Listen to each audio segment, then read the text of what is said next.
நானின் பழுத்த ஜென் குரு அவர். காட்டுக்குள் தான் அவர் வசித்து வந்தார். கல்லூரி பேராசான் ஒருவருக்கு அவரை பார்த்து பேச ஆசை, விழிப்புணர்வு பெற ஆசை. கிளம்பி போனார். நடு காட்டுக்குள் நடந்து போய்க் கொண்டிருந்த போது விறகு வெட்டி ஒருவரை பார்த்தார். விசாரித்தார், எங்கே இருக்கிறார் குரு நானின்? உடனே பதில் சொன்னார் அவர், அதுவா, அது ரொம்ப அதிகமான விலையாகுமுங்க. தான் கேட்டது கேட்கவில்லை போல என்று நினைத்த பேராசான் சத்தமாய் கேட்டார், குரு நானின் எங்கே இருக்கிறார்? அவர் இன்னும் தெளிவாக பதில் சொன்னார், அதான் சொன்னேன்ல, இந்த கோடாரியோட விலை ரொம்ப அதிகம்னு. தான் கேட்டது உண்மையிலேயே புரியவில்லை போல என்று நினைத்த ஆசான் இன்னும் சத்தமாக கத்தினார், நான் என்ன கேட்கிறேன்னா? கேட்டதுதான் தாமதம். மின்னல் என பாய்ந்து வந்த அந்த விறகு வெட்டி கோடாரியை பேராசானின் தலைக்கு மேல் உயர்த்தி காட்டி சொன்னார், என்ன கூர்மை பார்த்தீர்களா? அதுதான் விலை அதிகமாகும்னு சொன்னேன், அவ்வளவுதான்.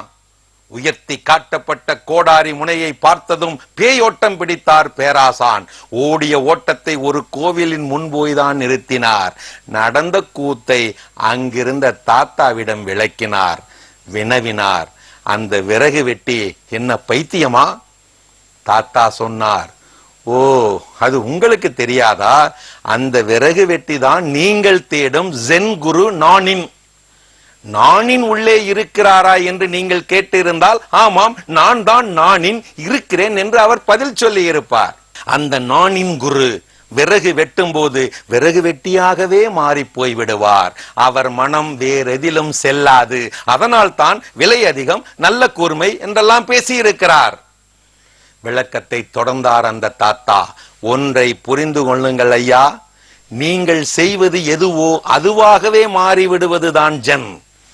நீங்கள் என்ன செய்கிறீர்களோ அதுவாகவே வாழ்ந்து விடுவதுதான் விழிப்பு ஜென். போங்கள், போய் வாழ்ந்து பாருங்கள்.